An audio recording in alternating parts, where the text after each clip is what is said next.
Depuis le matin, on me tag là. Je sais pas voir, c'est un beau jour, le kino. On est quoi tagué mieux? Et ma tagué ouais.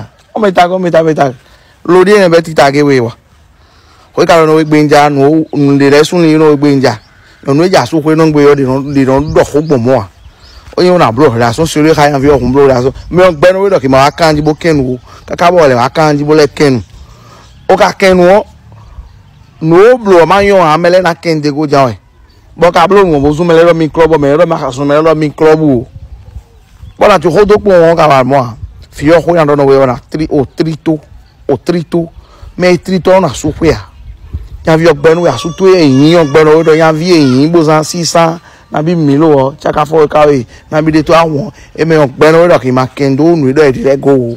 Bo ka le wa fi ti mo la je bo kendi bo je France gbe pa yo fo gbe pa fon gbe pa bi wo lo di fi bo je ti doji fi yo ho na do no we yo o lo yo po vie lo aso ti le tun do te gboja e tun do te gboja fi la so ko le tun do te gboja lo vlog me no blo le yo e na ejen na je ijology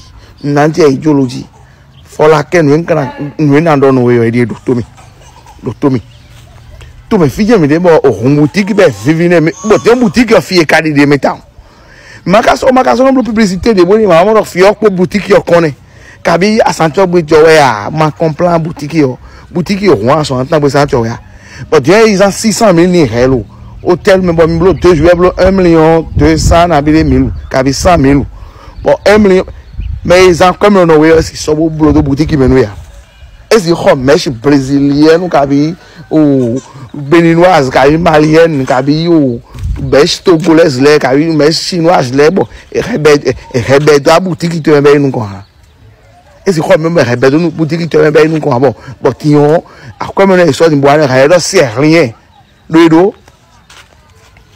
ma pa be no town but me ka e san do le client vio mi a ne de redo ki pa de me le ja ti tombe ya o ipere din boni akoto me je te san me be do na le gba fori me wo di me de vogun kabi eyo na o vi wa yo change yo chan to we yo to ene do hodi na do agago no we do ne vlansa to e pon e me no wai me o vlog to le ken o file na de san souwe file ka mon bro si gba kale gberia file si gbo to ngu bro gberia e iye be me ibora no bi wai bi o khide me bo han grand to we be che han grand to we. Que ce soit pour rire, apprendre ou simplement passer du temps à regarder des contenus amusants, il y en a pour tous les goûts sur cette chaîne.